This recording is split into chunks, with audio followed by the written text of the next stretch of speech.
Call the meeting to order and ask you to stand for the Pledge of Allegiance. I pledge allegiance to the flag of the United States of America and to the republic for which it stands, one nation under God, indivisible, with liberty and justice for all. Good morning and welcome to a very cold January 3rd, 2017 County Commission meeting. I would remind you to silence your cell phones, and the meeting documents are on the end of the counter next to Commissioner Bender. If you need a listening device, Robert is in the front and he can help you with that. And we will start with the swearing-in ceremony of newly elected County Commissioners Gene Bender, Dean Karski, County officials Aaron McGowan, and Pam Nelson, and by our Honorable Judge Long. So, Judge, do you want to come up to the microphone, please? Be on the record. Be on the record. I'm Larry Long. I am the presiding circuit judge, and it is my honor to be invited to administer the various oaths. Carol gave me copies, and she put them in alphabetical order and suggested that that's how we proceed, and so with your permission, counsel, I will do that. Okay. And Judge, I'm going to have you stand on this side of the screen and pull the microphone this way, and then you can face whichever official is being sworn in this morning. If I might make a suggestion, whoever's taking the photos ought to have some influence on where we stand. So, who are the photographers? Mr. Bender, I know, is one. Okay. Well, we don't want to make it difficult for you then. All right. Where do you want us to be? Just where you're at. Okay. Very well. Mr. Carson. Nope.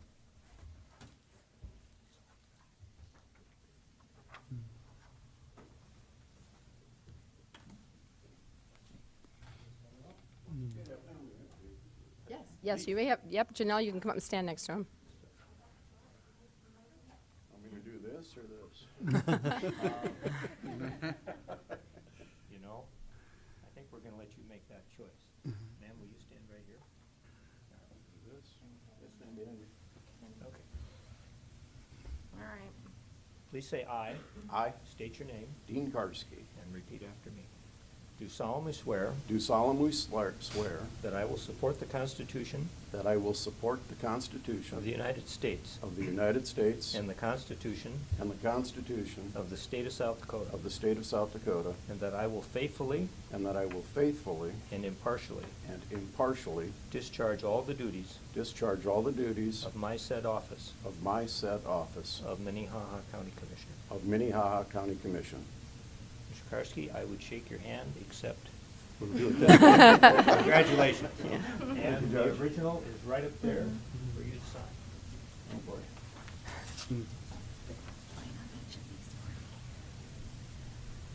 Just an X, I'll do.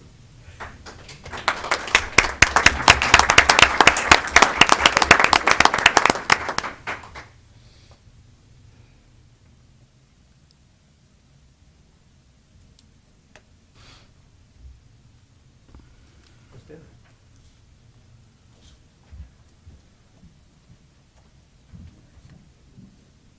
These must be alphabetical by first name. I know. I was like, Is that okay? No?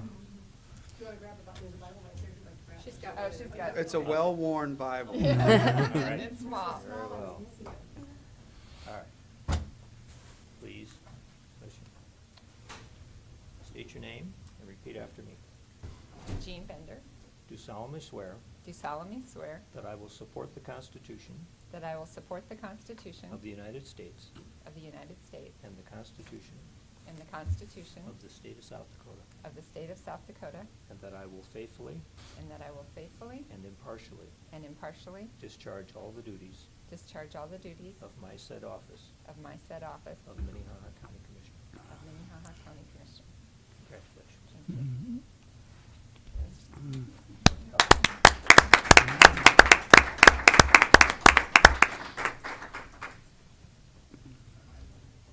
Say these were alphabetical. I'm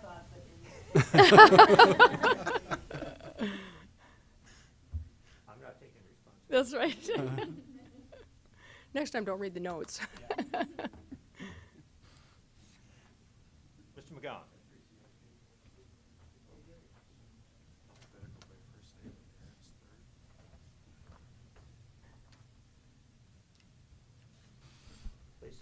state your name. I, Aaron McGowan, Do solemnly swear do solemnly swear that I will support the Constitution that I will support the Constitution of the United States of the United States and the Constitution and the Constitution of the state of South Dakota, of the State of South Dakota, and that I will faithfully and that I will faithfully and impartially and impartially discharge all the duties discharge all the duties of my said office of my said office of Minnehaha County State's Attorney. of Minnehaha County State's Attorney. Thank you, Congratulations. Judge. Aaron.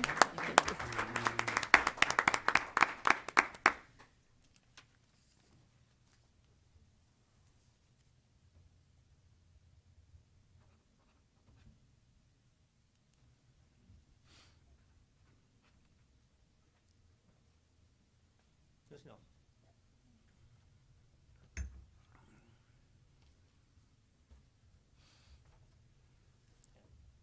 Please raise your right hand.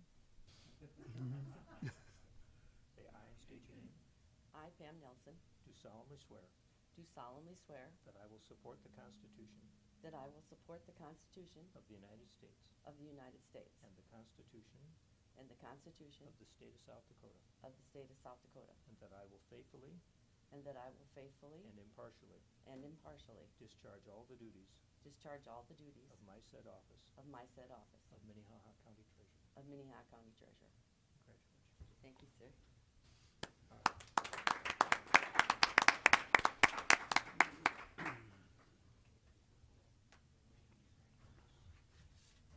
Thank you for your honor for coming down. Yes, you've got some papers to sign.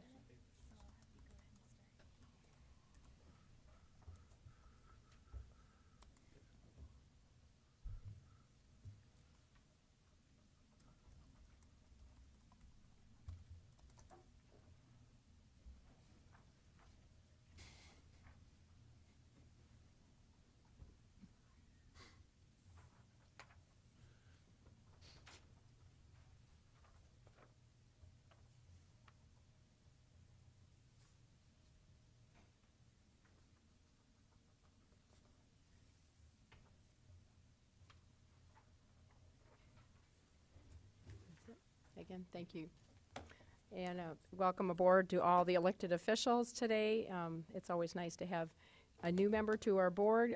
Welcome, Dean, and I'm glad to have back Jean and Pam Nelson and Aaron McGowan, too. So with that, we will move on with routine business, which I look for a motion to approve the agenda for today. Motion to approve? Madam Chair, it is special business still at this point. It's not Yes. routine. Okay, we're still in special business, but I still need a motion to approve the agenda for today. I'll second Jean's motion. I have a motion and a second. All those in favor say aye. Aye. Those opposed, same sign. Motion passes unanimously. Item number 3 is selection of the commission chairperson for 2017. We're open for nominations, please. I'd like to make a motion to appoint Gerald Benega as the chair for 2017. I have a motion. Is there a I'll second? second that. I have a motion and a second. All those in favor say aye. Aye. Those opposed, same sign. Motion passes unanimously. Abstain. Motion passes 4-1. 4 to 1. Abstinence. And I'm going to switch seats.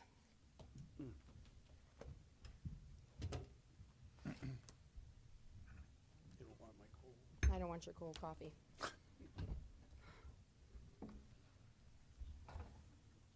Thank you. And now we will take nominations for vice chair for 2017.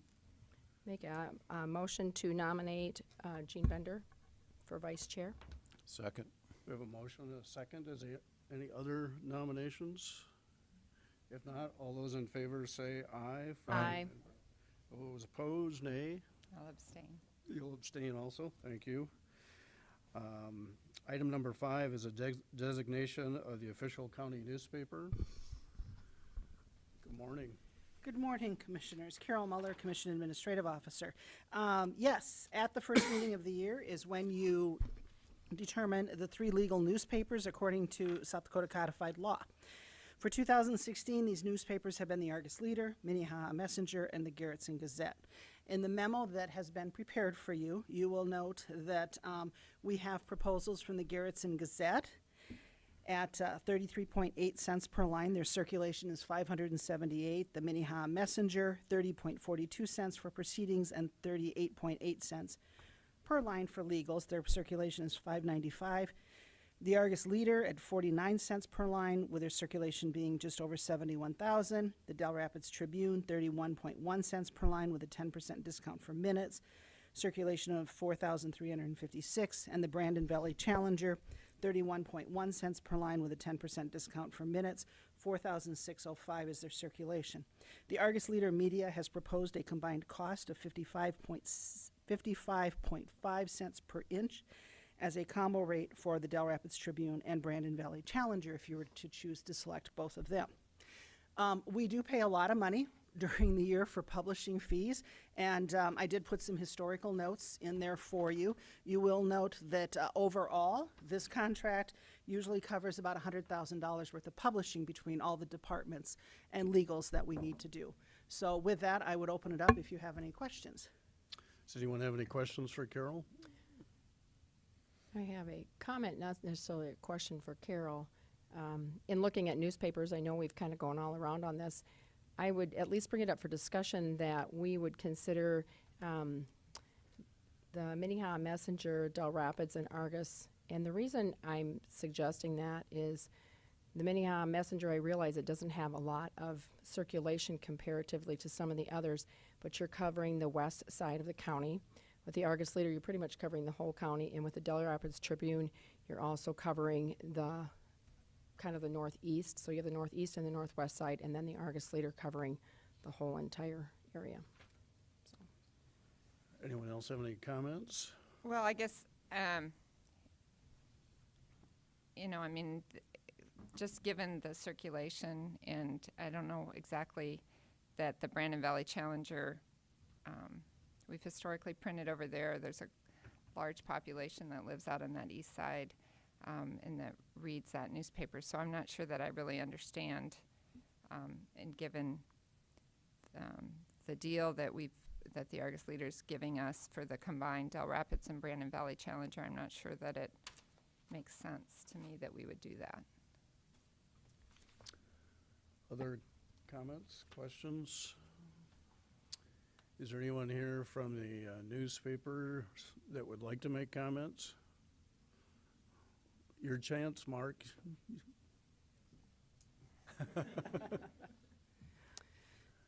I'll just make one more comment, and I'm fine with whatever way the motion goes, and that is, in years past, this was several years ago, I think, when we approved, we did not put in the Brandon Valley Charger, just assuming that most of those people were reading the Argus Leader too, but you could make that same argument for any of those other papers too, so. Giving a small business access to the paper in the past. Okay. Dean?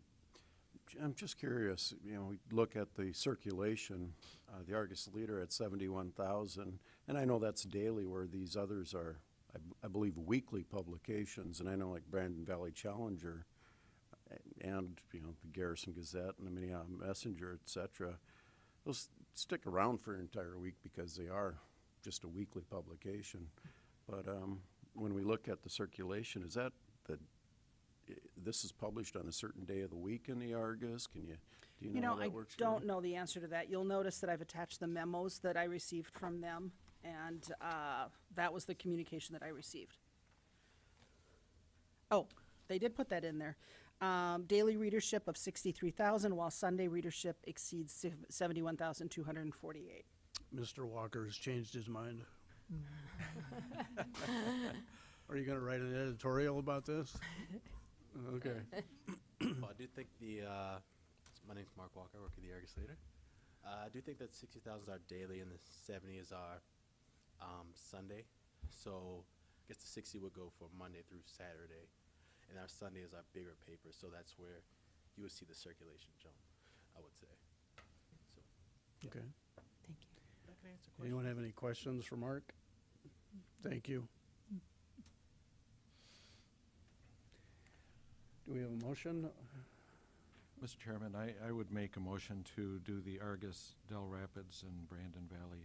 I agree with Jean. Is there a second? I'll second that. Any other comments, questions? All those in favor of the motion signify by saying aye. Aye. Opposed, nay. Motion unanimously passes. Item number 6 is to establish a record of non-elected department heads, and in your material, you have a list of those. I don't think we need to read those, do we? Or do we? That would be a question. I certainly can read them through if you want to have them read into the record. Is I that your think we have in the preference, past, Olivia? but there's no requirement. Why don't you go ahead and read? I will read those through. We have, for 2017, we have non-elected department heads, Carol Muller, Commission Office, Monty Waddenbach, Information Technology, DJ Buthy, Highway, Jamie Gravitt, Juvenile Detention Center, Mark Krins, Facilities, Bill Hoskins, Museum, Carrie Jo Deaver, Human Resources, Scott Anderson, Planning and Zoning and Parks, Julie Hofer, Public Advocate, Tracy Smith, Public Defender, Carrie Benz, Human Services, Diane Ripkema, Equalization, Lynn DeYoung, Emergency Management. And just for reference, because I know they're often asked, we also included 4 other people that you do work within those roles. Paul Niederinghouse, Metro Communications, Ralph Hammer, Weed and Pest, he's located at the Highway Department, Pat Krupa, which is the Veteran Service Officer located within Human Services, and Charles Martinell, the 4-H Advisor. Thank you, Carol. Is there a motion to record those in the minutes? I'll make a motion. Second. I have a motion and a second to record those. Any questions? All those in favor signify by saying aye. Aye. Opposed, nay. Motion unanimously passes. Item 7 is to appoint the Minnehaha County Coroner. Robert? Good morning, Commissioners. Robert Wilson, also with the Commission Office. You have recently considered and approved a contract with Dr. Snell and Sanford Pathology for your 2017 coroner services, but also as a matter of business at your first meeting of the year, you have to appoint Dr. Snell as the coroner for Minnehaha County in 2017, and that is what this agenda item asks you to do. Thank you, Robert. I would make a motion to appoint Dr. Snell for this year. Second. Thank you. We have a motion and a second. Any questions for Robert? If not, those in favor signify by saying aye. Aye. Opposed, nay. Motion unanimously passes. Item number 8 is a determination of the 2017 salary for Minnehaha County Commission. Carol? Good morning. South Dakota Codified Law 7-7-5 requires that the Board of County Commissioners establish their salary at the first regular meeting of each year. If the board fails to determine a salary, the salary is set by statute, which in this case would be $8,193. Your salary for 2016, last year, was $26,390. The commission budget for 2017, when you had these discussions this summer going into this early fall, includes a salary of $27,000, and that was what was included in the budget as we created the final budget. General and union contract employees will receive a matrix adjustment of 2% for 2017. So you will note in there that as commissioners, in 2013, 14, and 15, the pay remained the same at $26,000. Last year, it was increased to $26,390. If you raise it to $27,000, or per the recommendation for us in order to work well with our payroll system, this number of $27,019.20. Let me say that one more time. $27,019.20. That would be an increase of $629, or an increase between 2000 and 2017, an increase of 3.9%, or less than 1% a year, as if you were to average that out. Does anyone have any questions of Carol? Dr. Snell, your timing is perfect. We're already done. Congratulations. I'm sorry I had to go down to Lincoln County and actually do official swearing in by a judge and everything down there, so, and theirs was at 8:30, so, short of having a police escort, I got here as fast as I could. So, I was afraid if I did any faster, I might be talking to the sheriff. Well, we appreciate your service. We did approve your contract, so you're in business in Minnehaha County again, and thank you for making the extra efforts, but we won't maintain or retain you for making you sit through the rest of the meeting if you wish. Any questions you guys have? Does anyone have any questions for Dr. Snell? I'd like to know where you got that amazing I know, tie. I was thinking the same thing. Actually, this is from when I did internal medicine. It's really good. It's more fitting with what I do now than internal medicine. Operation tie, that's very good. Very good. I haven't put together our numbers from last year, but as you can imagine, we had a very, very busy last year, above previous years. Unfortunately, our budget was Mr. Chair. a tiny bit in one area. Yeah. You're gonna, I'm sorry, but you do need to come to the microphone. Sorry about that. Then we can see your Um, tie, As too. I said, we haven't finished putting together our numbers from last year, but we did have an above average number. Everything we did in December was above the previous year. So hopefully in the next month, we can finish off and get all of our numbers put together. We did go over a tiny bit of budget in one area, but that was not necessarily a surprise when we had such a bump in cases and everything. Of course, police, law enforcement, state's attorney has seen that bump, same as we have, so everybody has seen it. But hopefully this year will be a little bit of a quieter year for us, and we won't have as many cases, so. But again, if anybody needs anything, feel free to give me a buzz. Be happy to try to get over and chat with you guys anytime I can, okay? Thank you, Dr. Thanks, guys. Snell. Yeah. We'll come back to item number 8. Mr. Litz? Mr. Chair, I'd like some privilege to speak on this item that's before the commission right now. For the last 3 years, I have encouraged the commission to go ahead and put these pay raises in there. And I understand the arguments about civic duty and I guess the symbolism of not taking a pay raise, but if we compare marketable pay raises for commissions, they're somewhere between $29,000 and $32,000. And I think that, if we get this pay up there a little bit at a time, it will not have it won't have a big effect on the budget, and it would encourage others in the future to run for this job, which is an enormous amount of work for what you get paid. So there's my 2 cents. Thank you. Other comments? Commissioner Bender? Well, I think that, it's always difficult to figure out exactly where our pay should be, and especially when we set it ourselves. I'm comfortable, frankly, going with the pay that we set during budget, rounded up so that it's evenly divisible. I would like to follow up on a suggestion that Commissioner Kelly made in his final comments last week, that I think there is some merit to considering providing some extra compensation for the chair, given the additional work that's involved in serving in that position.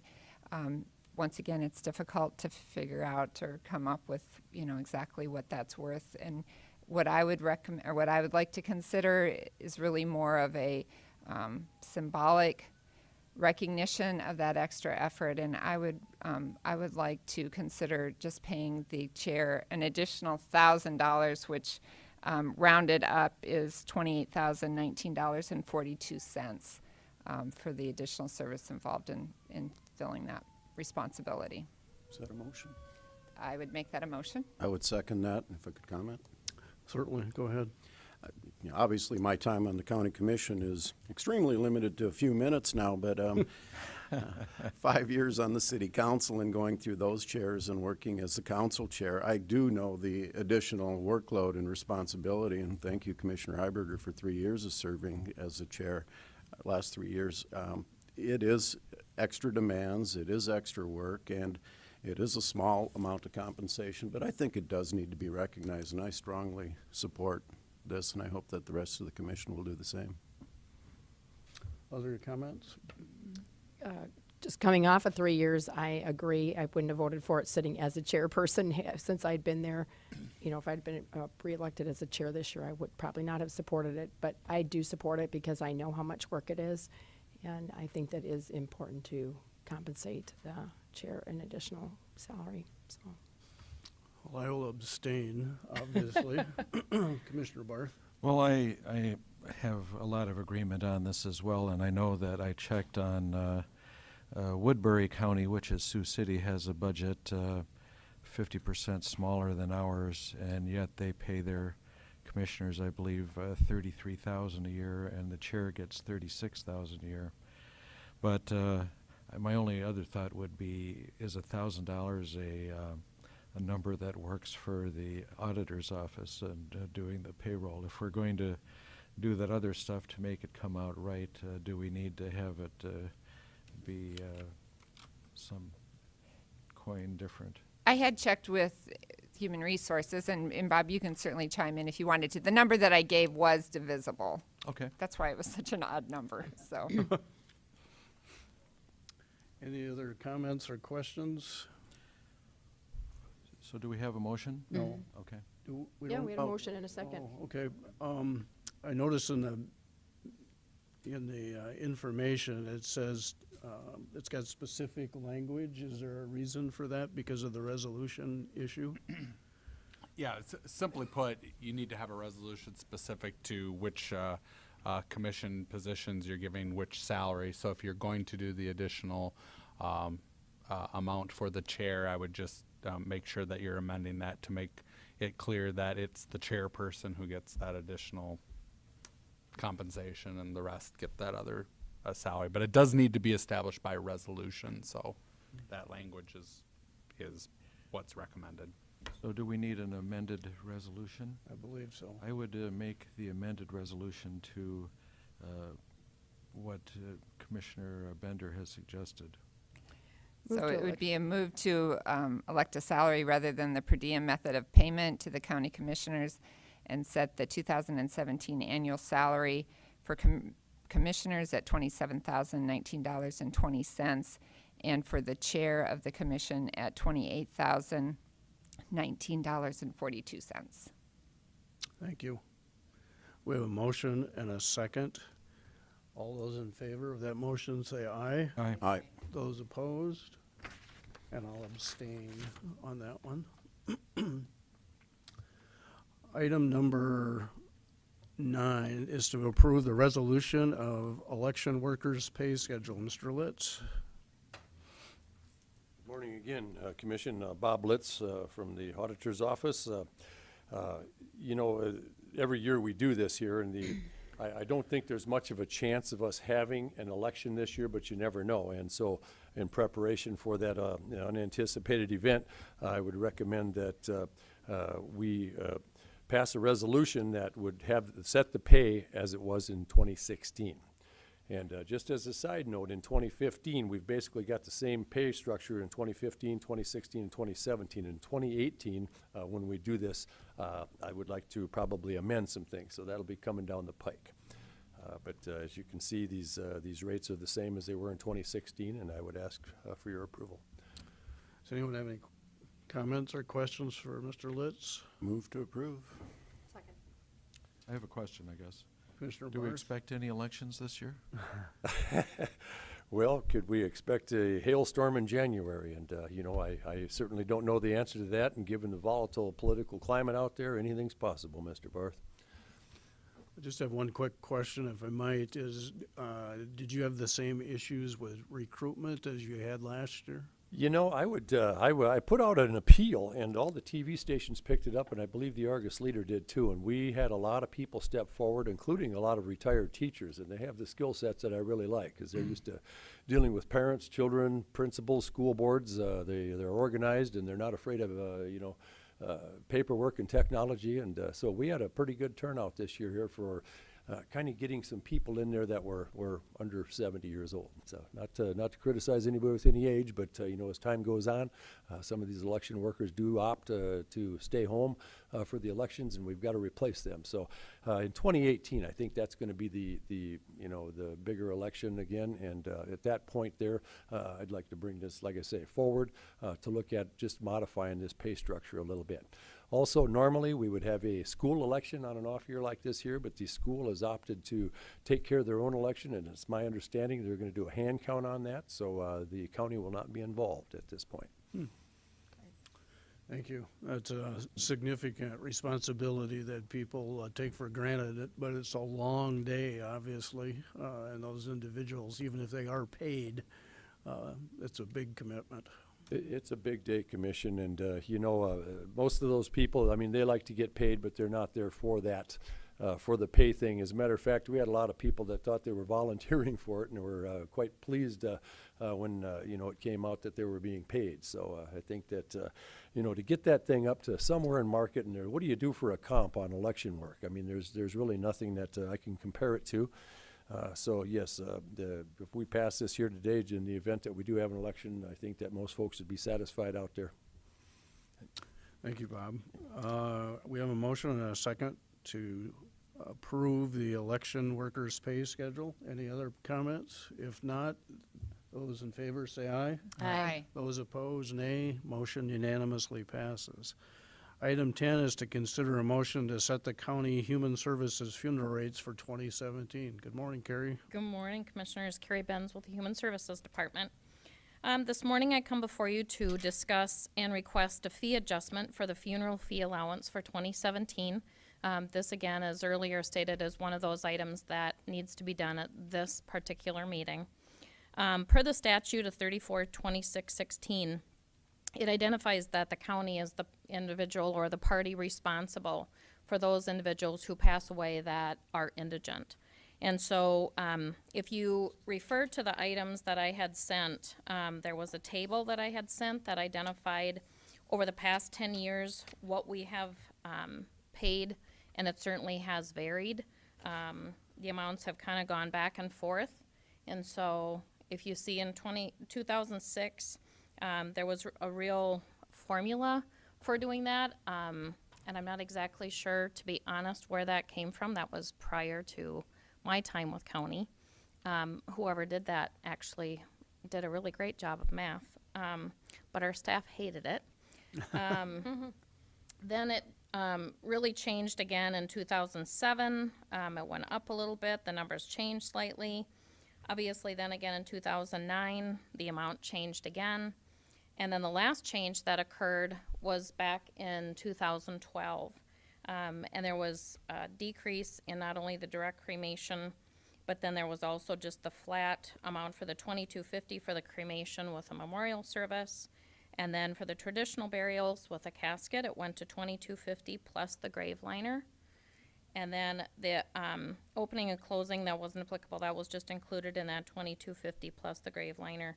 The grave liner varied in cost, obviously pending what funeral home we were working with and the cost that we were charged for that. I'd also ask you to reflect on the graph that was forwarded to you in regards to the burials and the budgeted amount along with the expense. Obviously, as you can see, that amount that we've budgeted along with the amount that we've expended has also varied quite a bit. I do note that the amounts that we reflect here for 2016 are actually that of as of 12/20 of 16, so it wasn't through the end of the year. So there would be additional amounts added on to that. But in order to prep for the meeting, we wanted to make sure we had the meeting or the minutes and the amounts correct at that point. So obviously, the average, 8-year average from 2008 to 2015 is $148,000. What we've decided to do, and I visited with a couple of the funeral directors, one of which is here today, Phil Schmidt. We visited about setting just a flat fee. And that flat fee would actually be what we're asking for to be set at $2,000. And that would be irregardless of whether it was a casket burial or whether it was a cremation. It would just be a flat fee. That flat fee would be inclusive to all services regardless of the level of service. So it would be just a straight $2,000 flat fee. It's very similar to our cohorts, Lincoln County. They have a $2,500 flat fee. Obviously, probably the biggest or the most significant difference between us and Lincoln County is the number of funerals that we have. Obviously, the number of our funerals is significantly more than what Lincoln County has. I know some of the struggles that when I was visiting with the funeral directors, I know that a little bit of the struggles, obviously, is their costs increase, just like everyone else. We also know that, and as I explained to them, it also means that our county budget is extremely strapped and our funds are limited as well. And so in going through a lot of those numbers and doing a lot of pencil to paper, we decided that if we did the $2,000 flat fee, one of the things that we'd note is that we do more cremations now than what we ever have before.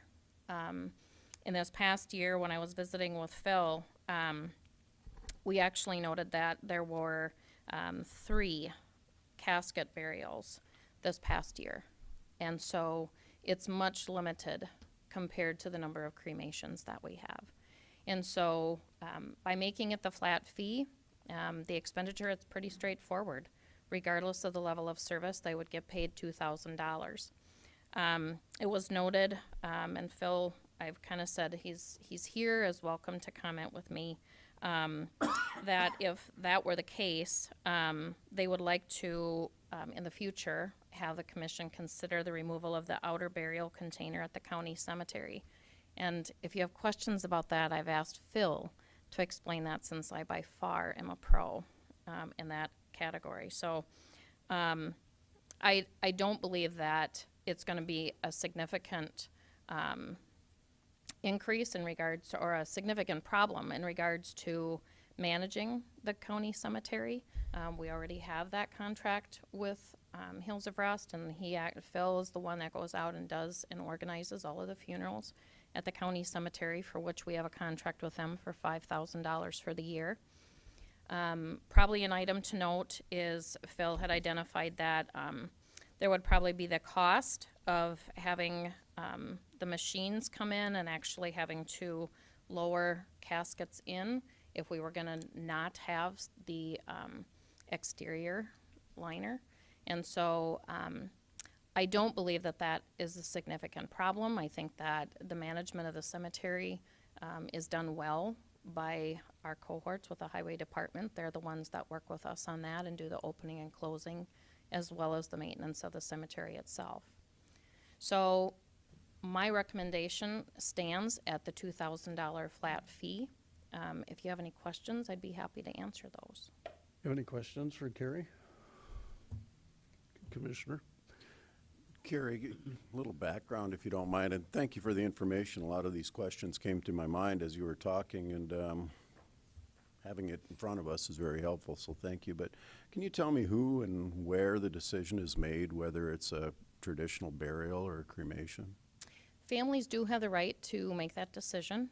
When they come to the county, if they end up coming to the county, probably, I want to say maybe 4, Carol, maybe you can tell me, was it 4 years ago that we developed, maybe 5, that we developed a form that we have the funeral homes utilize in regards to helping them determine whether someone needs to come or should be referred to the county. And that actually coming forward will be something that we'll present to the commission as part of what we'd like to adopt as our guidelines for the county, is that those forms are a part of that guideline, that they need to be completed.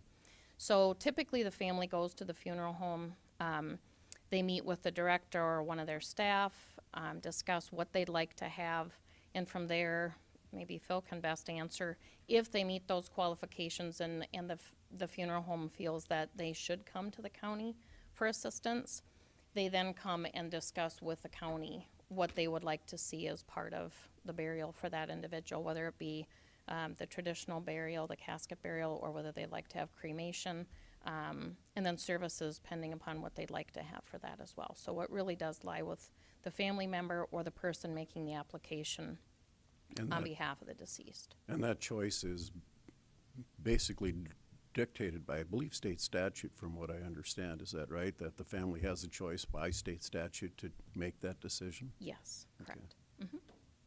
Good questions. Anyone else have any questions for Carrie? Mr. Schmitz, would you like to make some comments? A little bit of input, Commissioners. Phil Schmitz, George Boom Funeral Home, and today I'd also am in partnership with the folks at Miller Funeral Home. So between the two of us, we provide, I think you said, about 2/3 of the county funerals in Minnehaha County. And then I also am at Hills of Rest, and as Carrie mentioned, we have the contract with the administrative part, and seeing that the burials take place and the paperwork gets filed correctly, although the highway department actually does the digging of the grave. And so Carrie said there were 3 burials. That's 3 ground burials of casketed remains in the county cemetery. I don't know how many there were in other cemeteries because the county doesn't pay for those grave diggings in any other cemetery. And so going forward, I'm okay with the 2,000, or I should say Miller and George Boone Funeral Home are okay with that flat fee. But collectively, the wholesale cost of providing a casket and a grave liner for a family that would want exceeds the $2,000. So it's going to be our decision, and it is our decision, if this passes, that any family that is approved, and I'm going to take a step back. The intake form that the county developed is wonderful because it's a conversation about not only what type of funeral they want, but their ability to pay and all their family members' ability to pay. And what we're seeing a little bit is people just saying they don't want to pay, okay, which is different than not having the ability to pay. And so that's very common. So we feel, and we don't have statistics, we feel fully that about half the time that intake form prevents people from coming to Carrie's office and applying for it because they have some money, okay? And so we become, I call it price flexible. I would rather have a little bit more than what the county pays than not to cover our expenses because we don't want to leave anybody left behind. But at the same time, we as business people can no longer afford to pay more in wholesale costs, plus donating all of our services. So what we intend to do is any family that we're going to, we think they meet the criteria, we send them down to the county offices as we will say, you have your choice of cremation with a memorial service or immediate cremation. If you want ground burial in any other place except the county cemetery, you need to come up with that difference. Well, the problem with that is that if we accept money from the county, we're forbidden for getting more money, okay? So they're going to have to figure that out on their own. And that's why I asked Carrie to bring up the idea of no outer burial container at the county cemetery. So if they're truly don't have the ability to pay and they're opposed to cremation, that we could ground bury at the county cemetery without an outer burial container requirement, which is basically about a wholesale of $1,000, okay? And so, so they could, if they were opposed to cremation, they could have ground burial at the county cemetery. So there were 3 last year. What does that mean? It means that we still need to lower that casket respectfully into the ground, okay? And the wholesale cost of providing that is around $400 per burial, okay, within, you know, the county. And so that's the point that Carrie was talking about. We'd have a little additional expense. Let's just say there were 3 more, there were 3 casketed burials at the county cemetery. You'd have an additional $1,200. But if you didn't have any, you wouldn't have any. If you had 10, well, you can do the math.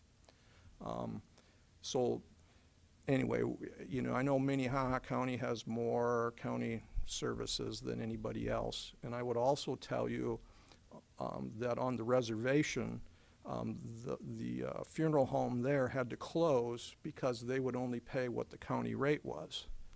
And so they closed simply because there's not enough money. I mean, it was every time the funeral home had a burial, they went backwards.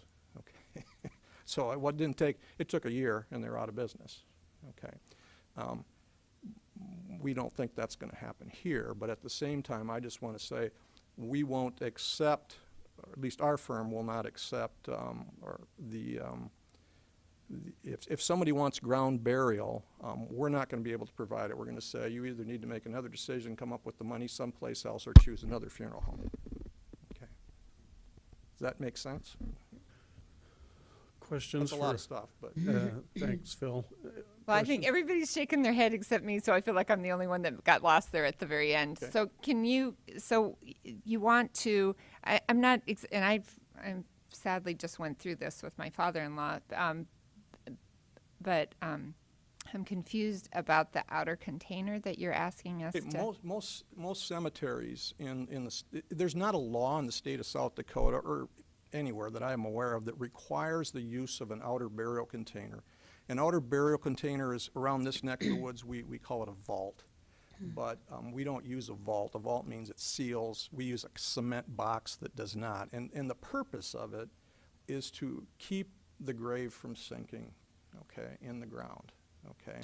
So in the north, we use them a lot because we have the shifting and so on and so forth. If you went to the south, there's a lot of cemeteries that don't have outer burial container requirements.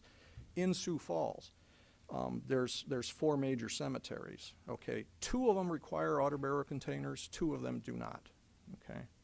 You take the Islamic community, for example, they don't want an outer burial container, okay? They want the person to go right into the earth, not even in a casket, and so we accommodate that. But Hills of Rest and Mount Pleasant Cemetery don't have an outer burial container requirement. St. Michael and Woodlawn do. Okay, so there's others, of course, in Sioux Falls, but those are the major 4. I don't know if that answers your question.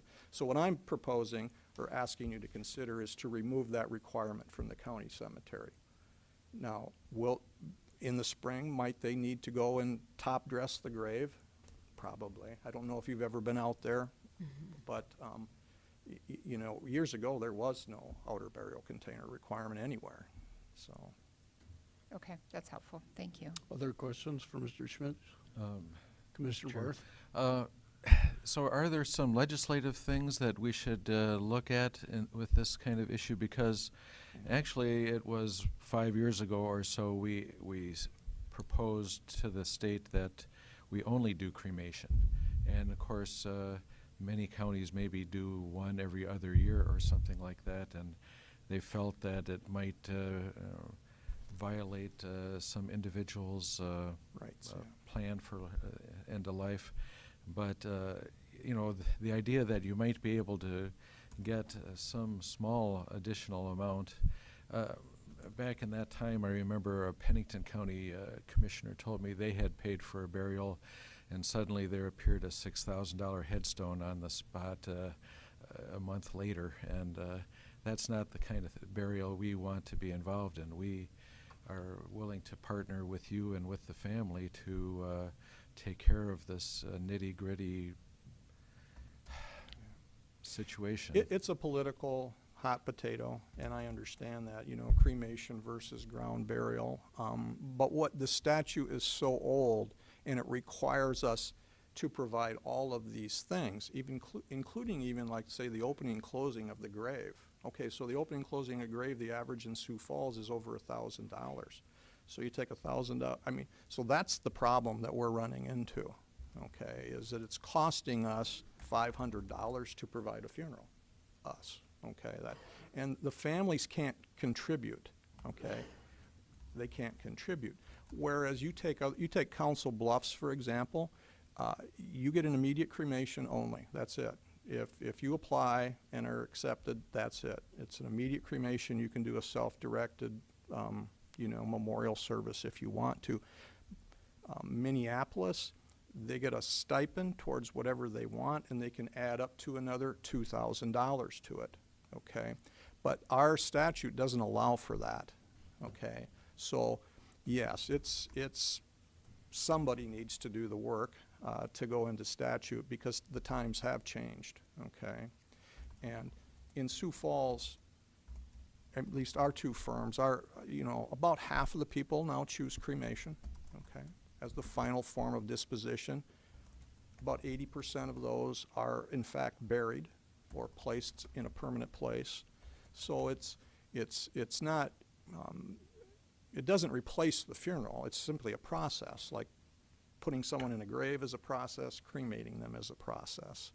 What you still have to do something with them afterwards. Some people take them home, but most of them put them in a permanent place. So any service that we have at the county cemetery that's cremation, we bury.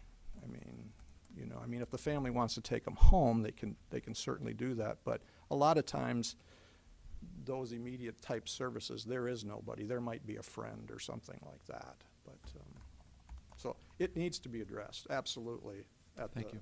legislatively, because it ties your hands and it ties our hands to provide a service. Other questions? Commissioner Karski? No question, but probably more of a comment. First of all, it's troubling that people have the means to pay but refuse, putting the burden back on the taxpayers of this county.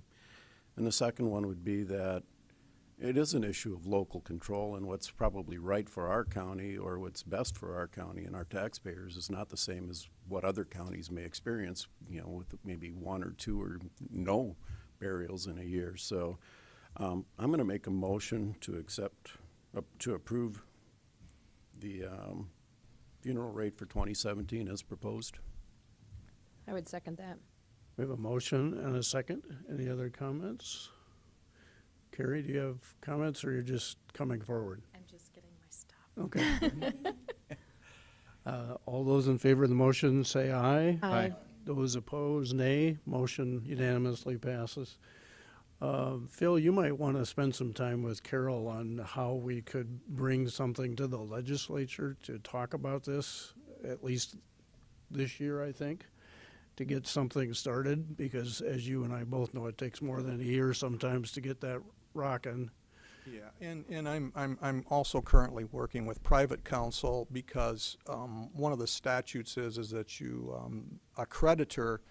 One of the things that we've done in the past is we look at people's assets and to determine if they can afford a funeral or not. And these are particularly in the cases of people that have passed away that there's no identifiable next of kin. Well, we need to wait 30 days. And so what we do is we take that person into our care and we keep their mortal remains for 30 days, okay, before we can get a peek at their assets by having ourselves named personal representative of the estate. Well, currently in the state of South Dakota, a creditor cannot be named personal representative of an estate.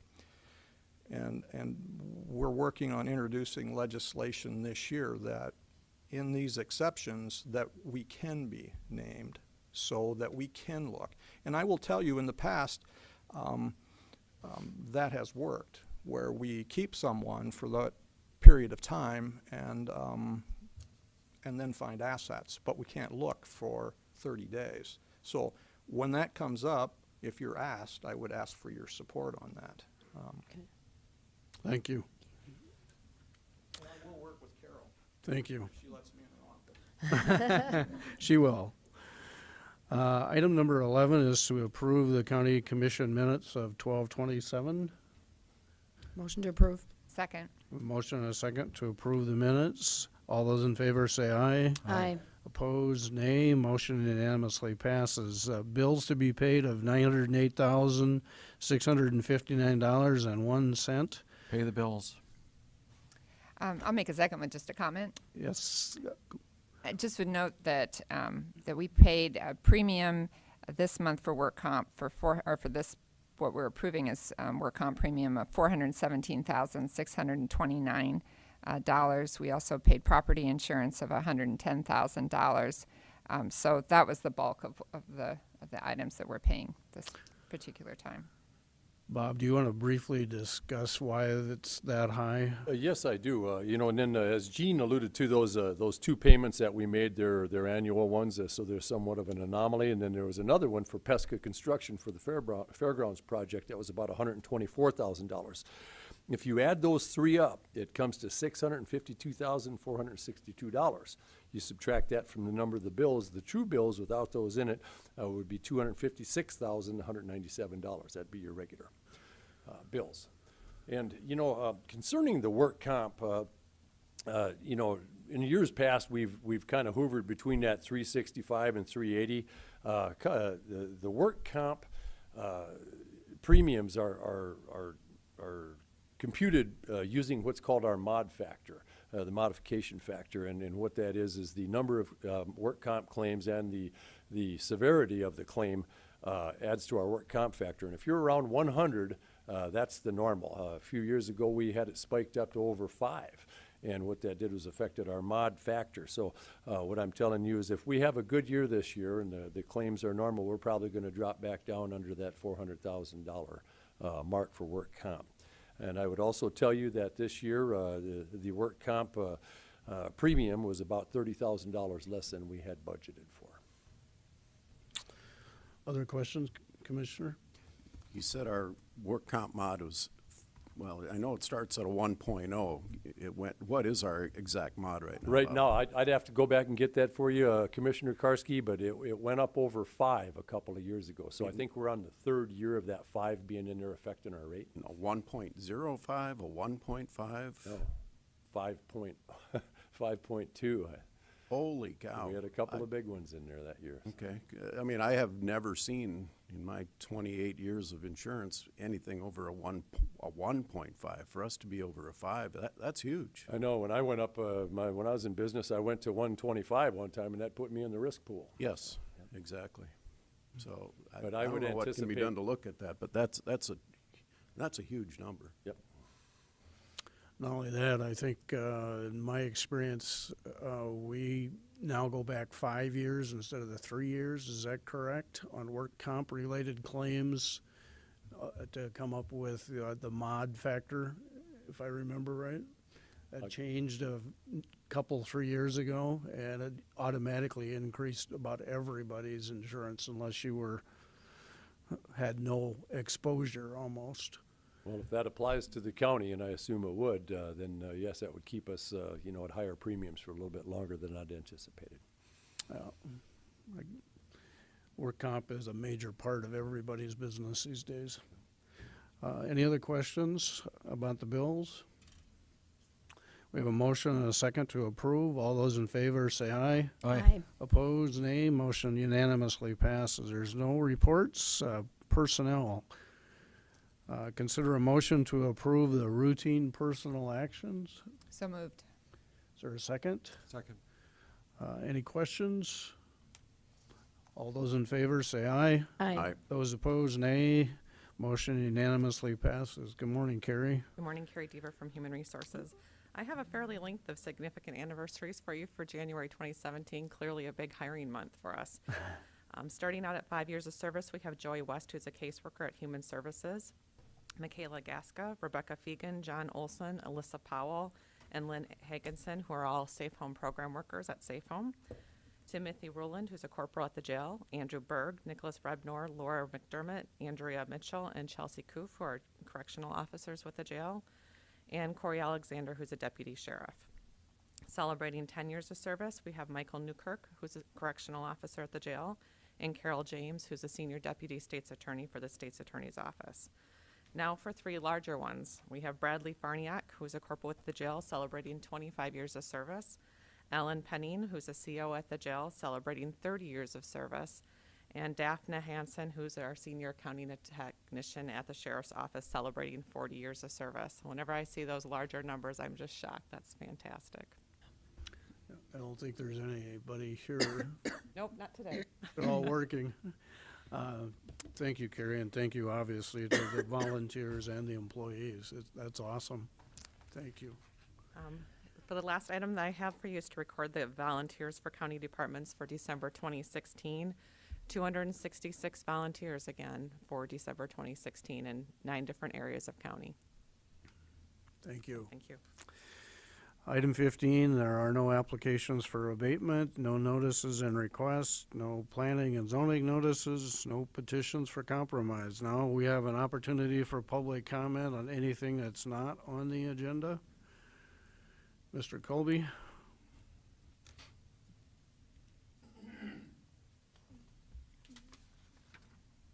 Colby, local citizen. Congratulations to the 2 who were sworn in this morning. Sitting here, brought back a couple of thoughts that had crossed my mind. 50 years ago, I was the highest paid teacher out of the class that graduated in 1956. I received $5,500 for that teaching year, And it's really not what the numbers are, it's what they do for you, because that good Iowa farmland was selling for $350 an acre. The reason I come before you is this is the only time during the year where you have two different groups of people, one taking an oath and the other one standing and making a pledge. And I guess we could say that it was Commissioner Barth who suggested that the county commission open the meeting with a pledge of allegiance, which is kind of an interesting thing if you ever look at the history of the pledge, and thought that I might give you a little more information on that. It's always edifying. It was originally put together by two different people. One of them was a colonel from the Civil War in 1887, and the other was Francis Bellamy, who was a Socialist Baptist minister, both of which were somewhat bigoted in their opinions because they wanted to make sure that these new immigrant children were pledging their allegiance to the new country and not to the country that they had come from. Both of them had a pledge that appeared in the Youth Companion magazine because they wanted to get it out to the general public. It was interesting, and they did the pledge so that it could be done by any country, not necessarily the United States. It was a generic pledge, and every country could use such. In 1923, we added the flag of the United States of America to the pledge. And when Eisenhower was in president, why we added "under God," as the Congress wanted to separate the United States from the heathen Russian communists. Now, some of you may not realize that when the pledge was originally said, you put your hand over your heart, and about halfway through, you put your hand out and put the hand with the palm raised toward the flag. That was rescinded during World War II because it tended to resemble a little bit too much of the Heil Hitler sort of gesture. Now, it was, at one point, people were trying to mandate that you say the pledge. You had to say the pledge. Well,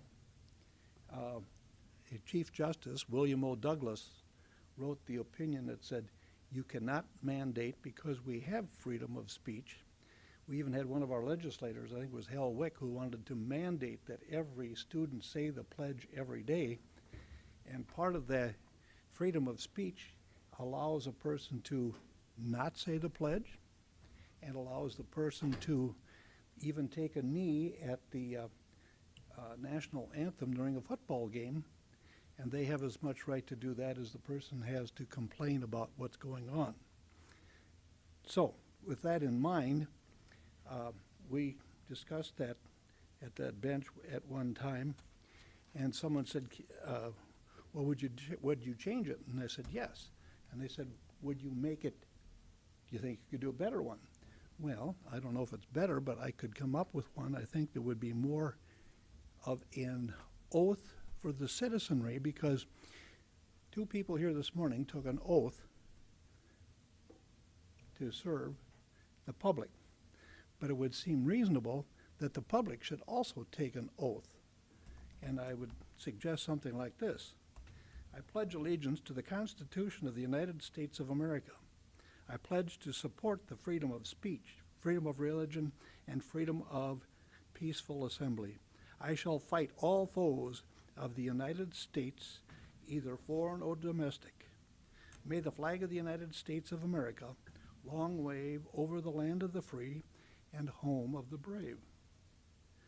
Because no pledge, people take the pledge as sacred, but the flag is a symbol. We have 400,000 people in the 400 million people in the United States, and you have 400 million different ideas of what the flag is. If you take it to a central figure such as the Constitution, we all support the Constitution.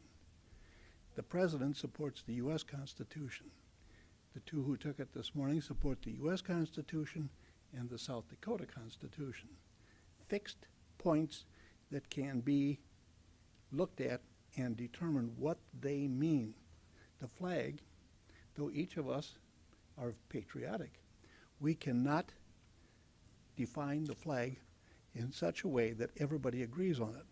If we use the Constitution as the center point, we have a point from which we can all make an agreement. The U.S. forces that go overseas, they fight to support the Constitution. The flag is the symbol.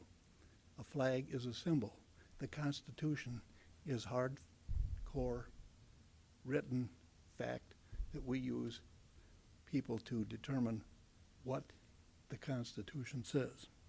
With that in mind, just as a comment, because today is the only day in the year where people will stand and say the pledge, and people will take the oath. And I always think, after having taken the oath a time or two myself, I think the oath is more important because it is a center point of which I don't feel I am compelled to say the Pledge of Allegiance. I have taken the oath. Thank you. Thank you. Thank you. Any other opportunities for public comment? Seeing none, we'll go to regular business. Item 19 is to authorize the chair to sign a 2017 MOU between Minnehaha County and SDSU Extension for 4-H and youth programming. Mr. Wilson. Morning again, Commissioners. Robert Wilson.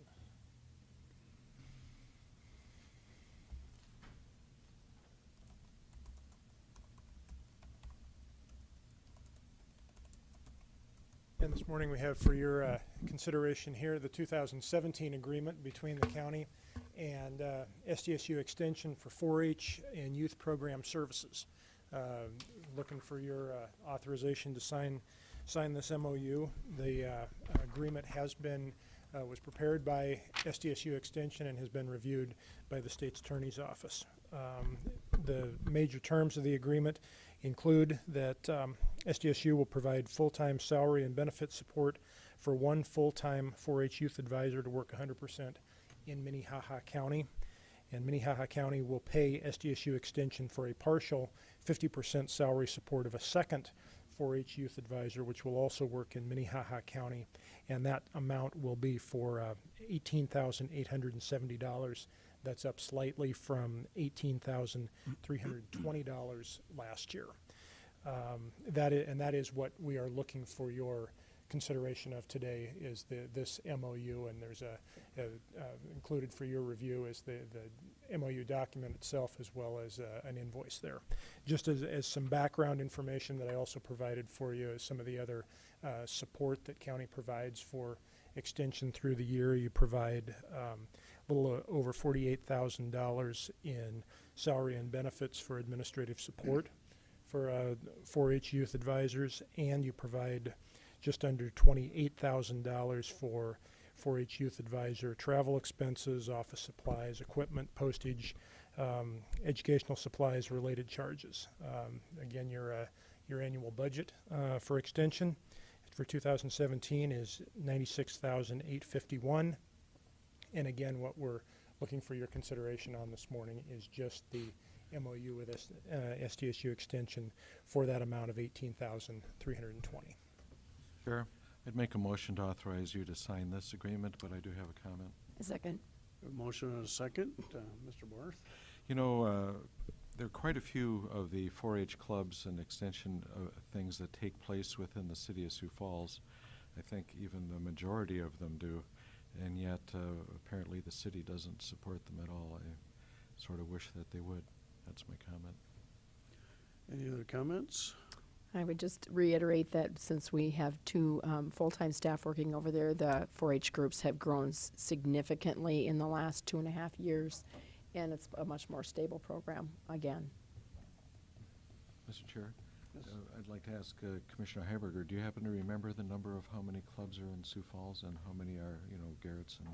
I don't right off the top of my head, but they have continued to improve the clubs and make more clubs, but they're also working with a lot of different school districts. So, and not just in Sioux Falls, but also outside of the city of Sioux Falls, so. Other questions? If not, we have a motion and a second to approve the contract or MOU. All those in favor say aye. Aye. Opposed, nay. Motion unanimously passes. Item 20 is an annual review of the Minnehaha County Facility Power Outage Response Protocol. Again, Robert Wilson with the Commission Office. Just giving you a little background on this policy protocol.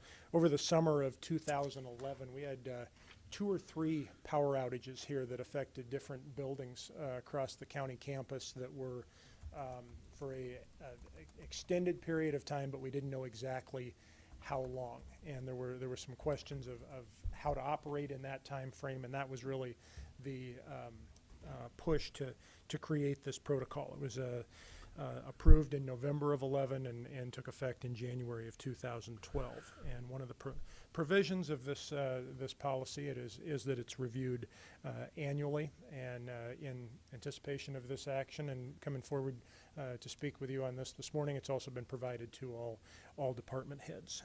The language of this power outage response protocol is part of the policies and procedures manual that's available on the intranet, and all employees have access to it. Really runs through the procedures of what will take place in the event of a power outage and on campus. I will can run through the details at any level of detail you wish to. The one thing that we always like to point out is one section towards the back of the policy that it's the next to the last page that says if there is an outage that is expected to be will last 1 hour or more at the call of the chair, the county can be closed, subject to callback if there is time remaining at the end of the day after the power has been fully restored. And upon that callback, employees who may have been dismissed do need to come back and return to work to fulfill that end of the day. That's one element of it that we always like to highlight. I would be more than happy to go through any other details of the policy if you would like. Otherwise, we offer that for your review. Any questions of Robert? I just make a motion to approve. Second. We have a motion and a second to approve the power outage policy. All those in favor say aye. Aye. Opposed, nay. Motion unanimously passes.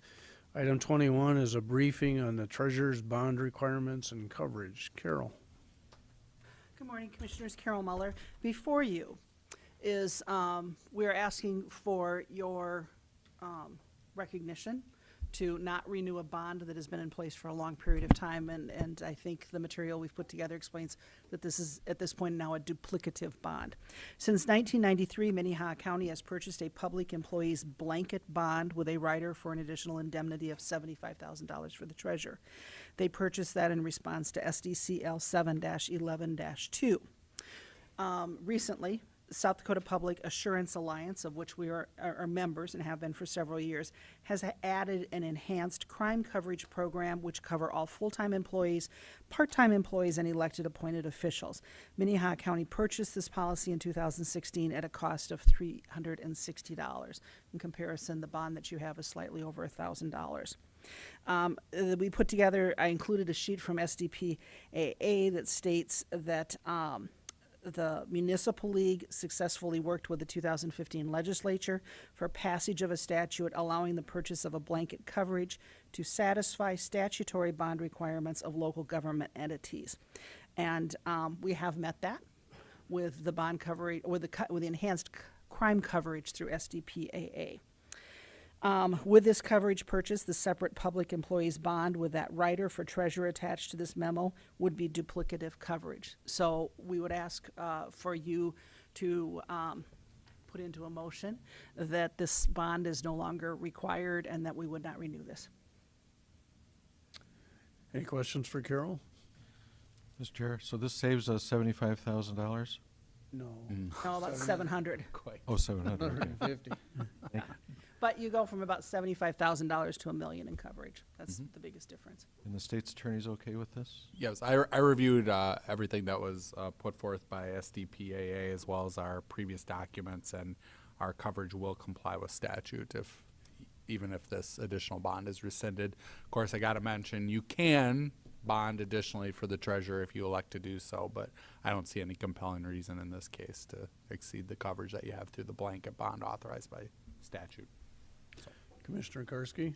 This action makes a lot of sense, and I appreciate you bringing it to us so we can take it. I hope that we pass it. My question, I think it's related.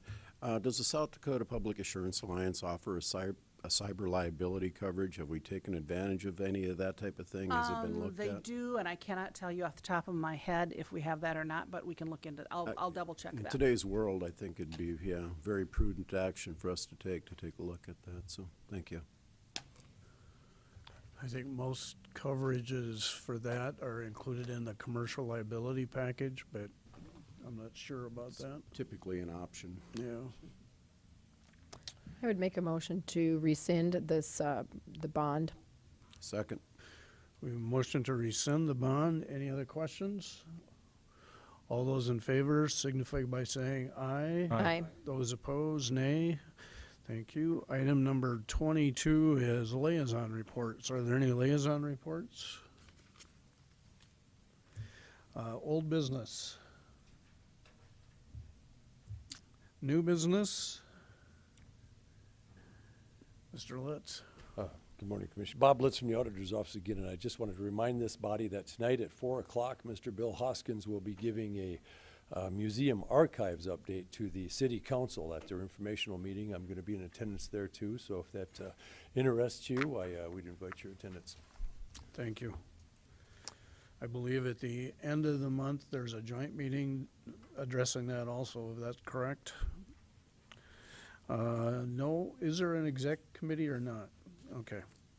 Just going to make one more new business, which I think everyone's well aware of, is that we will have new liaison assignments in the next couple of weeks. And just for all department heads that are watching, I'm assuming they're not completed yet, but they will be out in the next couple of weeks.